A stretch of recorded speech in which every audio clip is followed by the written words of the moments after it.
We're in Amsterdam in 1637, and a single tulip bulb just sold for more than 10 times what a skilled craftsman earns in an entire year. People are mortgaging their homes, selling their businesses, and draining their life savings to buy flowers. Not gold, not land, flowers. And everyone involved genuinely believes they're making the smartest investment of their lives. They have charts showing tulip prices only going up. They have experts explaining why this time is different. They have neighbors getting rich overnight. Sound familiar? By the end of this video, you'll understand the exact mathematical framework that separates investors who actually build wealth from those who just think they're building wealth. I'm going to show you what happens when you take $10,000 and put it into 3 specific Fidelity index funds. Not the flashy ones everyone talks about, but the ones that quietly compound in the background while most people chase the next shiny object. But first, we need to go back to those tulip traders in Amsterdam, because what happened to them contains a warning that most modern investors are completely ignoring. My name is Tom, and I spend way too much time thinking about money and psychology. If you're someone who wants to build real wealth without gambling your future on speculation or spending every weekend analyzing stock charts, subscribe and like this video. It actually helps more than you think. So let me paint you a picture of what was happening in the Dutch Republic nearly 400 years ago. The economy was booming. The Netherlands had become the wealthiest nation in Europe, and money was flowing everywhere. Trade routes to Asia were generating fortunes. New financial instruments were being invented almost weekly.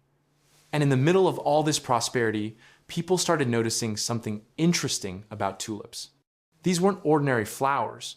Tulips had been introduced from the Ottoman Empire, and some varieties displayed these incredible flame-like patterns on their petals caused by a virus that infected the bulbs. The rarer the pattern, the more valuable the bulb. At first, only wealthy collectors bought them. Then merchants started trading them. Then regular people noticed that tulip prices kept climbing month after month, year after year. Here's where it gets interesting. The tulip market developed something that would become devastatingly familiar to modern investors: futures contracts. People started buying and selling tulips they didn't actually possess yet. They were trading promises of tulips that wouldn't bloom for months. And because you didn't need to put up the full price immediately, leverage entered the equation. Ordinary people could control bulbs worth thousands with just a small down payment. But here's the catch. Nobody was actually growing more tulips. The supply was essentially fixed because it takes years to cultivate new varieties. So all this money pouring into the market was chasing the same limited number of bulbs. Prices went parabolic. In January of 1637, tulip prices increased by 1,200% in a single month. A bulb called Semper Augustus sold for the equivalent of what would be several $1,000,000 today. Now, you might be thinking, well, those were unsophisticated people from centuries ago. We're smarter now. We have regulations, we have information, we have the internet. Do we, though? Because here's what happened next. In February of 1637, a routine tulip auction in Haarlem attracted no buyers. Not low buyers, no buyers. The auction simply failed. And within days, as word spread, the entire market collapsed. Bulbs that had sold for the price of mansions were suddenly worthless. Fortunes built over years evaporated in weeks. People who had borrowed money to buy tulips still owed that money, but now they had nothing to show for it. Families were destroyed. Businesses failed. The economy of entire cities contracted. And here's the kicker that history books often leave out. The wealthy collectors who started the tulip craze, most of them had already sold. They'd recognized the mania for what it was and quietly exited while regular people were still piling in. The professionals took profits while the amateurs held the bag. So what does this have to do with you sitting there with $10,000 wondering which Fidelity index fund to choose? Everything. Because the same psychology that drove Dutch tulip traders to destruction is the same psychology driving investment decisions today. The fear of missing out. The belief that because something went up, it will keep going up. The assumption that sophisticated sounding investment products must be superior. The conviction that this time is different. But index funds, when chosen correctly, represent the exact opposite philosophy. They're not about catching the next big thing. They're not about timing the market. They're about participating in the broad growth of the entire economy, decade after decade, with minimal fees eating into your returns. Let me explain this with something a bit more relatable than 17th century flower markets. Imagine you own a restaurant and you're looking at your menu. You've got 30 different dishes, but when you analyze your sales data, you realize that just 7 items generate about 80% of your revenue. Your signature burger, that pasta dish everyone orders, the appetizer that people can't stop talking about. The other 23 items, they're nice to have, they round out the menu, but they're not really driving your business. Now, this might seem like a good thing. You've identified your winners, right? Focus on those 7 items and you're golden. But here's the problem. Consumer tastes change. That signature burger that everyone loves today might be yesterday's news when plant-based alternatives become more popular. That pasta dish might fall out of favor when low-carb diets trend again. And suddenly, 80% of your revenue is at risk, not because you did anything wrong, but because you were concentrated in a few winners that stopped winning. This is exactly what happens when people invest in concentrated portfolios or pick individual stocks. They identify the winners of the past and assume those will be the winners of the future. But markets rotate. Leadership changes. The companies dominating today might be struggling tomorrow, and vice versa. Index funds solve this by owning everything. Yes, they own the current winners, but they also own the future winners that nobody has identified yet. When one sector falls out of favor, another rises to take its place. And because you own the whole market, you participate in that rotation automatically. Now, let's talk about Fidelity specifically, because not all index funds are created equal, and the differences matter more than most people realize. Fidelity has positioned itself in a fascinating way in the investment world. They're one of the largest asset managers on the planet, managing trillions of dollars. But unlike some competitors who've chased trends and created increasingly complex products, Fidelity has maintained a focus on low-cost, straightforward investing options.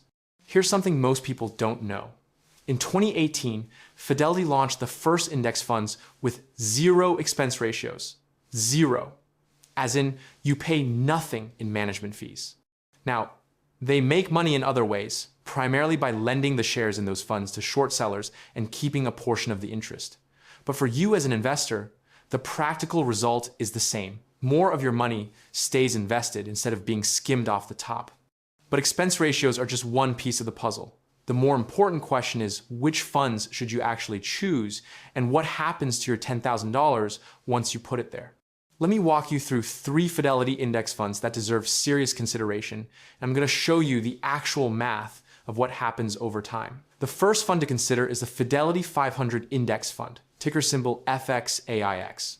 This tracks the S&P 500, which is essentially the 500 largest publicly traded companies in America. When you buy this fund, you're buying tiny pieces of Apple, Microsoft, Amazon, Nvidia, Berkshire Hathaway, and about 495 other companies. Now, you might be thinking, everyone already knows about S&P 500 index funds. What's special about this one? The special part isn't the fund itself. It's understanding what you're actually buying and why it works. When you invest in the S&P 500, you're not betting on any individual company. You're betting that American capitalism will continue to function, that companies will continue to innovate, that consumer spending will continue to grow, and that the collective effort of millions of workers and thousands of companies will create value over time. This is a fundamentally different kind of bet than trying to pick the next Amazon or the next Tesla. You're not trying to be smarter than the market. You're trying to be the market. Let's look at the historical numbers, because I know you want to see the math. Over the past 90 years, the S&P 500 has returned an average of approximately 10% annually, including dividends. Now, this doesn't mean it goes up 10% every year. Some years it's up 25%. Some years it's down 30%. 1987 saw a single day drop of over 22%. 2008 saw the market lose more than 50% from peak to trough. But here's the thing. If you had invested $10,000 in the S&P 500 index 30 years ago and simply left it alone, reinvesting dividends, that money would have grown to approximately $200,000 today. Not because you picked the right stocks, not because you timed the market perfectly, just because you showed up and stayed invested. The Fidelity 500 Index Fund has an expense ratio of 0.015%. That's 15 cents per year for every $1,000 invested. Over a 30-year period, assuming average returns, you'd pay maybe a few $100s in fees total on that $10,000 investment. Compare that to an actively managed fund charging 1% annually, where you'd pay tens of thousands in fees over the same period. Now, this is where it gets really interesting, because the S&P 500 isn't the only game in town, and there's an argument that it might not even be the best game in town. The second fund to consider is the Fidelity Total Market Index Fund, ticker symbol FSKAX. This is similar to the S&P 500, but broader. Instead of just the largest 500 companies, this fund tracks essentially the entire US stock market. We're talking over 3,500 companies, from mega caps like Apple down to small companies you've probably never heard of. Why does this matter? Because smaller companies, on average and over long time periods, have outperformed larger companies. This is known as the small cap premium, and it's been documented extensively in academic finance research. Small companies are riskier, yes. They're more volatile, more likely to go bankrupt, less able to weather economic storms. But investors demand higher returns for taking on that additional risk, and historically, they've gotten it. By investing in the total market instead of just the S&P 500, you're capturing some of that small cap premium. You're also getting more diversification, which means less concentration risk if the biggest companies stumble. Let me give you a concrete example. In the year 2000, Microsoft, Intel, Cisco, General Electric, and Exxon were among the largest companies in the S&P 500. They were the darlings of Wall Street, the sure things, the companies that everyone knew would dominate the future. Fast forward to today. Microsoft is still thriving, but the others? Intel has struggled with competition from Nvidia and AMD. Cisco never regained its bubble era valuation. General Electric was removed from the Dow Jones Industrial Average in 2018 after years of decline. The point is, the winners of today are not guaranteed to be the winners of tomorrow. But here's what did happen. While those former giants struggled, other companies rose to take their place. Companies like Apple, which wasn't even in the top 10 in 2000. Companies like Amazon, which was still primarily a bookseller. Companies like Google and Facebook, which didn't even exist yet. If you owned the total market, you captured those new winners automatically. They entered your portfolio when they got big enough to be included in the index, and they grew as a percentage of your holdings as they grew in value. You didn't need to predict anything. You didn't need to analyze anything. You just needed to own everything and let the market do the sorting. The Fidelity Total Market Index Fund has an expense ratio of 0.015%, the same as the S&P 500 fund. For practical purposes, either fund is an excellent choice for the core of your portfolio. But now you might think, what about international stocks? Should I diversify beyond the United States? This brings us to the third fund, and this is where the decision gets more interesting and more controversial. The Fidelity Total International Index Fund, ticker symbol FTIHX, tracks stocks from developed and emerging markets outside the United States. We're talking about companies in Japan, the United Kingdom, Germany, France, China, India, Brazil, and dozens of other countries. The argument for international diversification is straightforward. The United States represents roughly 60% of global stock market value, but that leaves 40% outside US borders. If you only invest in American stocks, you're ignoring a massive portion of the global economy. Furthermore, international stocks and US stocks don't always move together. When American markets struggle, international markets sometimes do better, and vice versa. This means that adding international exposure can potentially reduce the overall volatility of your portfolio while maintaining similar long-term returns. But here's the counter-argument, and I want to be honest with you about this because most YouTube videos won't tell you the uncomfortable truth. Over the past 15 years, international stocks have significantly underperformed US stocks. And I mean significantly. If you had invested $10,000 in an S&P 500 index fund in 2010, you'd have roughly $50,000 today. If you had invested that same $10,000 in an international index fund, you'd have maybe $25,000. That's a massive difference. Now, financial advisors will tell you that past performance doesn't predict future results. And they're right. The period from 2000 to 2010 saw international stocks outperform US stocks dramatically. Markets move in cycles, and what's underperforming today might be outperforming tomorrow. But here's the thing. You need to make a decision based on your own beliefs about the future, not just abstract diversification theory. Do you believe that the US will continue to dominate the global economy due to advantages in technology, innovation, capital markets, and the rule of law? Or do you believe that other economies will catch up or even surpass the US over the coming decades? There's no objectively correct answer. Reasonable people can disagree, but you should make your choice deliberately rather than just defaulting to what some book told you about diversification. Now, let me show you what actually happens to your $10,000 in these three funds over various time periods, because I know that's what you really want to see. Let's assume you split your $10,000 equally across these three funds. That's $3,333 in each. Let's also assume historical average returns, roughly 10% for US stocks and 7% for international stocks over the long term. After 1 year, assuming those average returns, your portfolio would be worth approximately $10,800. You've made about $800 or 8% on your money. Now you might be thinking, that's nice, but not exactly life-changing. And you're right. 1 year of returns is almost meaningless. The power of these funds doesn't reveal itself over months or even a few years. It reveals itself over decades. After 5 years, that $10,000 becomes approximately $15,000. After 10 years, it becomes roughly $22,000. After 20 years, it becomes approximately $49,000. And after 30 years, assuming you never add another penny and just let compound interest do its thing, that initial $10,000 investment becomes roughly $110,000. But here's what most people miss. And this is where I want you to really pay attention. Almost nobody invests $10,000 once and then sits on it for 30 years without adding more.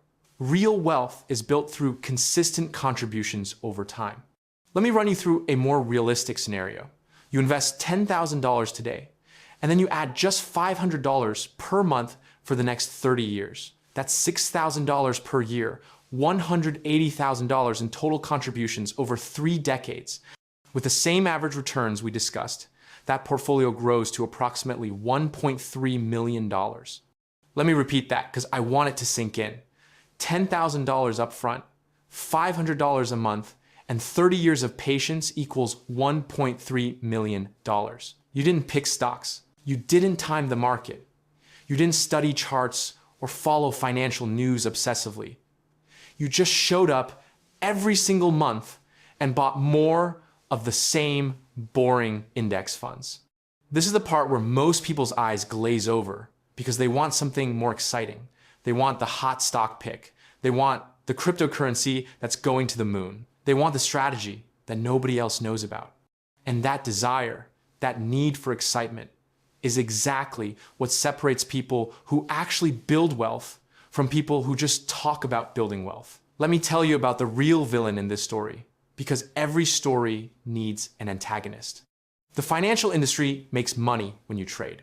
When you buy and sell, they collect commissions and spreads. When you invest in actively managed funds, they collect management fees. When you get scared and sell at the bottom and buy at the top, they profit from your panic. The entire industry is structured to encourage activity because activity generates fees. That's why financial news exists. That's why there are entire television networks dedicated to making you think you need to do something with your money every single day.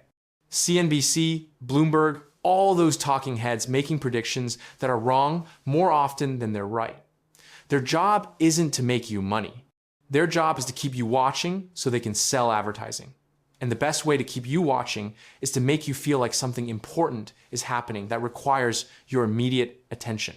But here's what the data actually shows. The average actively managed mutual fund underperforms its benchmark index over any 10-year period more than 85% of the time. That means if you pick an active manager, you have less than a 15% chance of beating the index, and you're paying higher fees for the privilege of probably underperforming. The reason isn't that fund managers are stupid. Many of them are brilliant, highly educated, and work incredibly hard. The reason is math. The market returns what the market returns. If the market goes up 10%, the total of all investors in aggregate earns 10% before fees. But active management charges higher fees than passive index investing. So after fees, active managers as a group must underperform the index by the amount of those higher fees. Some individual managers will outperform, but you can't identify them in advance with any reliability. Past performance doesn't predict future performance. The manager who beat the market last year is no more likely to beat it next year than any other manager. This isn't controversial among academic finance researchers. It's settled science. But the financial industry doesn't want you to know this because if everyone just bought index funds, they'd make a lot less money. So what should you actually do? Let me give you something concrete, something you can implement today. First, open a Fidelity account if you don't already have one. This takes about 15 minutes online. If you have an old 401k from a previous employer, consider rolling it over to a Fidelity IRA. This gives you more control over your investments and usually lower fees. Second, decide on your allocation. A simple approach is to put 70% in U.S., total market, 20% in international, and 10% in bonds if you're more conservative. A more aggressive approach is to go 100% U.S. Stocks if you're young and have a long time horizon. Either approach is reasonable. What matters most is that you choose something and stick with it. Third, set up automatic contributions. This is the most important step. Link your bank account and set up an automatic transfer every month or every paycheck. The amount matters less than the consistency. $50 a month is better than $200 once and then forgetting about it for a year. Fourth, and this is crucial, stop checking your account. Seriously. Check it once a quarter, maybe once a year. Every time you look at it, you're tempted to do something. And doing something almost always makes things worse. There's research showing that the more often investors check their portfolios, the worse their returns. It's not that checking causes bad returns directly. It's that checking leads to emotional decisions. You see your account is down and you panic and sell. You see your account is up and you get overconfident and take more risk. Either way, you're disrupting the compounding process that creates wealth. Now, I promise to tell you about one fund that deserves special attention for the current market environment. One that can potentially generate significant income as you approach or enter retirement. The Fidelity High Dividend ETF, ticker symbol FDVV, focuses on U.S. companies that pay above average dividends and have the financial strength to continue paying them. This isn't about chasing yield. It's about owning quality companies that return cash to shareholders consistently. Here's why this matters. As your portfolio grows, at some point you'll want to start living off your investments rather than just accumulating more. Dividend-paying stocks allow you to do this without selling shares. You can live off the income your portfolio generates while leaving the principal intact. Let's run the numbers on a potential scenario. If you build a portfolio of $700,000 in dividend-focused funds yielding around 3%, you're generating $21,000 per year in dividend income, or roughly $1,750 per month. And here's the beautiful part. Many dividend-paying companies increase their dividends over time, often faster than inflation. So that income stream grows even if you never add another dollar to the account. Combined with Social Security and any other income sources, this can provide a very comfortable retirement without ever touching your principal. But I want to be clear about something. Dividend investing is a strategy for wealth preservation and income generation, not for wealth accumulation. If you're young and trying to grow your money as fast as possible, total return matters more than dividends. You want growth stocks reinvesting their profits into expansion, not mature companies paying out profits as dividends. The right approach changes based on where you are in life. In your 30s and 40s, focus on total market exposure and growth. In your 50s, start tilting toward dividend payers. In your 60s and beyond, emphasize income and stability. Let me bring this back to where we started, those tulip traders in Amsterdam 400 years ago. They got destroyed not because they were stupid, but because they fell victim to timeless psychological traps. They chased performance, buying what had already gone up. They used leverage they didn't understand.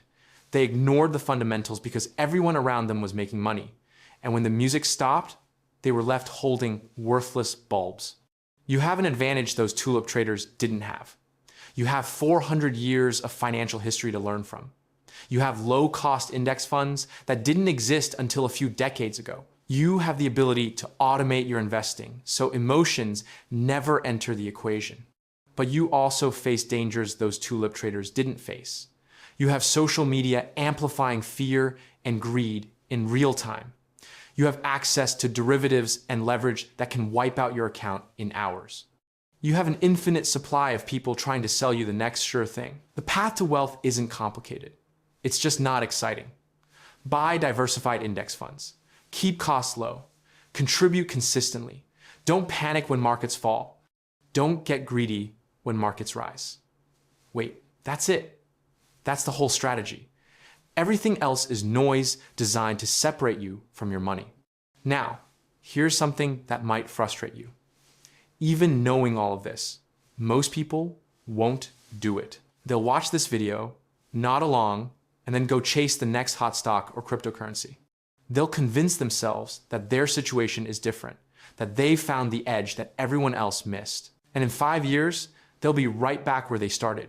Or worse, while the boring index fund investors quietly accumulate wealth in the background. The difference between people who build wealth and people who don't isn't intelligence or luck or timing. It's behavior. It's the willingness to do the boring thing consistently for years, while everyone around you chases excitement. So here's my challenge to you. Today, before you close this video, take one concrete action. Open a Fidelity account, set up an automatic contribution, buy your first index fund shares. It doesn't have to be a lot. It just has to be something. Because the best time to start investing was 20 years ago. The second best time is right now. Those tulip traders thought they were playing a sophisticated game. They thought they had discovered something special, a new asset class that would only go up. They were wrong. And their descendants learned a lesson that we're still learning today. Real wealth isn't built through speculation. It's built through ownership of productive assets, held patiently over time, with costs kept low and emotions kept in check. $10,000 in Fidelity index funds today, combined with consistent contributions, can become $1 million or more over a 30-year period. Not through magic, not through secret strategies, just through the relentless mathematics of compound growth. The question isn't whether this works. The evidence is overwhelming that it does. The question is whether you'll actually do it. I hope you will. Because in a world full of financial noise and get-rich-quick schemes,